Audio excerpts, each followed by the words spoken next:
Pernah tak kita rasa buntu, macam tak ada jalan keluar? Atau pernah terfikir, doa kita ni betul-betul boleh ubah nasib seseorang? Dalam hidup ni, cabaran memang banyak. Kadang kita rasa kecil, tak mampu nak buat apa-apa. Tapi, ada satu perkara yang kesannya sangat besar dan semua kita boleh buat. Kawan-kawan, doa untuk orang lain tu bukan pilihan, tapi satu tanggungjawab suci. Ia janji kasih dari hati. Firman Tuhan beritahu kita dalam 1 Samuel bab 12 ayat 23, "Saya takkan berhenti doakan kamu semua, takut nanti saya berdosa dengan Tuhan."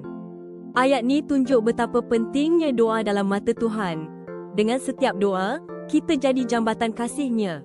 Bila kita pilih untuk terus berdoa, kita sebarkan cahaya kasih dan harapan. Kita tunjuk kita peduli, percaya kuasa Tuhan tak terbatas.